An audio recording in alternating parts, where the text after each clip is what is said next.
जग में बैरी कोई नहीं, जो मन शीतल हो। या आपा को डारी दे, दया करे सबको। ए कबीरा, दया करे सबको। अर्थात बच्चों, इस पंक्ति में कबीरदास जी कहते हैं कि मनुष्य का मन अगर शांत है और संसार में उसका कोई शत्रु नहीं है, तो उसका कोई मतलब शत्रु हो ही नहीं सकता। शत्रु कब होता है? जब मनुष्य स्वार्थ का त्याग कर दे। अगर वो स्वार्थ के वशीभूत ना हो और स्वार्थ को त्याग दें, तो सभी दयावान बन सकते हैं। सभी में वो दया की भावना आत्मसात हो सकती है। अर्थात मनुष्य को अपनी कमजोरियों को दूर करके संसार में प्रेम और दया फैलानी चाहिए। अब इसका आशय हम इस प्रकार से समझेंगे बच्चों कि जग में बैरी कोई नहीं, जो मन शीतल होए। बैरी यानी शत्रु होता है, शीतल यानी शांत करना, आपा यानी कि गुस्से आवेग को रोकना, दया करे यानी दया की भावना, यानी दया प्रेम की भावना को प्रस्तुत करना। अर्थात जग में कोई भी बैरी नहीं रहेगा। यानी जग में, कबीरदास जी यहाँ ये कह रहे हैं बच्चों कि जग में आपका कोई शत्रु ही ना रहे। ऐसा कब हो सकता है कि किसी का कोई शत्रु ना हो? अगर वो व्यक्ति स्वार्थ के वशीभूत ना हुआ तो, यानी अगर उसने अपने स्वार्थ का त्याग कर दिया, यानी उसके मन से लालच लोभ मिट गया, तो संसार में ऐसे व्यक्ति का कोई शत्रु हो ही नहीं सकता। आज हमारे शत्रु होने के पर्याय क्या हैं? जमीन जायदाद, खेत खलिहान, घर मकान, पैसे, ये सारी जो चीज़ें हैं, आज इसमें आदमी क्या होता है? लालच में आता है, और लालच में आके अपने ही रिश्ते के साथ उनकी अनबन हो जाती है, और लोग अपने ही उनसे अपने दुश्मन हो जाते हैं। और कहीं ना कहीं जो चीज़ें हमने कभी नहीं सोची, वो सारी चीज़ें हमारे साथ होती हैं। और ये बच्चों कभी आता है जब इंसान के मन में लालच हो। इसीलिए हमें कभी भी लालच या लालची नहीं होना चाहिए।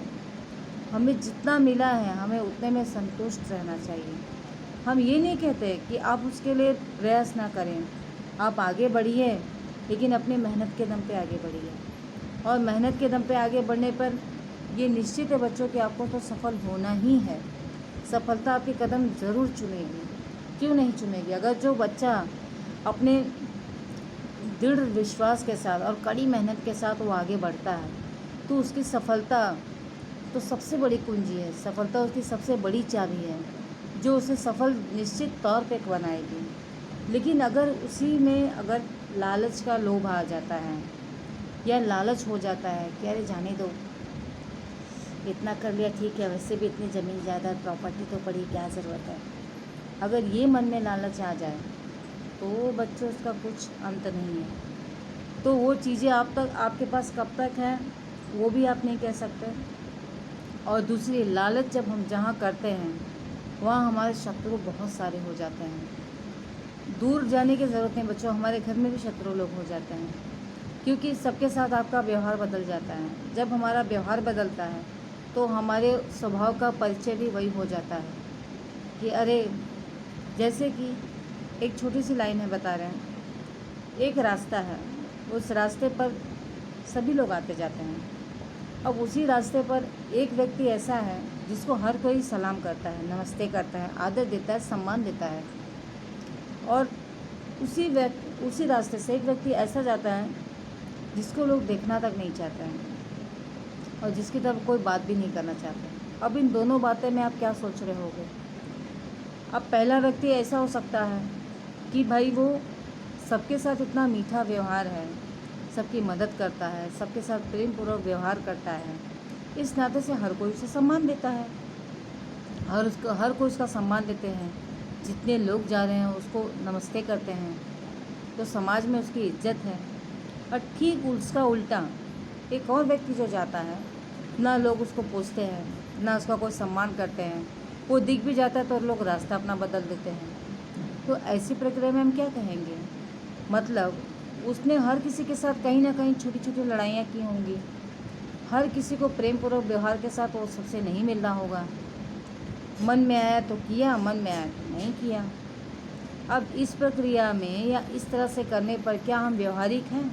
नहीं, ये व्यवहारिक का परिचय नहीं है। व्यवहारिक का परिचय वही प्रथम दृष्टांत है जिसमें हमने देखा कि उस व्यक्ति को सभी नमस्ते करते हैं, सभी प्रणाम करते हैं, सभी इज्जत करते हैं, क्योंकि वो सबके साथ प्रेम पूर्वक व्यवहार करता है। इसलिए उसका कोई शत्रु ही नहीं है, क्योंकि उसके मन में कोई लालच नहीं है। अगर किसी ने थोड़ा सा ले लिया तो ठीक है, कोई बात नहीं भाई, तुम ले लो, ये तुम्हारा ही है। अगर तुम इसमें खुश हो तो ये तुम ही ले लो। इससे क्या हुआ, झगड़े की चीज़ों को उसने वहीं समाप्त कर दिया जब वो उसके दरवाजे पर खटखटाती है। अर्थात बच्चों, यही है पूरे पंक्ति में कहने का तात्पर्य मेरा यही था कि अगर हमारे अंदर किसी के लिए द्वेष, जलन या ईर्ष्या या लोभ या लालच नहीं होगा, अगर ये पांचों चीज़ें हमारे अंदर नहीं हैं, तो हमारा जीवन में क्या कभी कोई शत्रु हो ही नहीं सकता। लेकिन ये तभी होगा जब ये पांचों चीज़ें आपके पास होंगी, और ये तभी हो पाएगा जब आप उस चीज़ों को अपने आप में रखोगे या अपने आप में अपने जीवन में उतारोगे, अपने स्वभाव में ले आओगे, क्योंकि आपके स्वभाव का वो परिचय देता है कि आप कैसे व्यक्ति हो। और ये बताना नहीं होता बच्चों, ये आपके स्वभाव में दिखता है। तो उसी चीज़ को कबीरदास जी यहाँ कह रहे हैं कि जग में बैरी कोई नहीं, जो मन शीतल होए।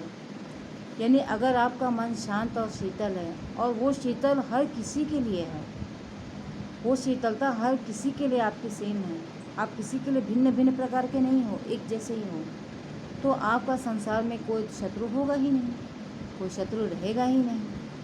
तो ये पहली पंक्ति हमारी हुई। अब हम सेकंड पैराग्राफ देखते हैं।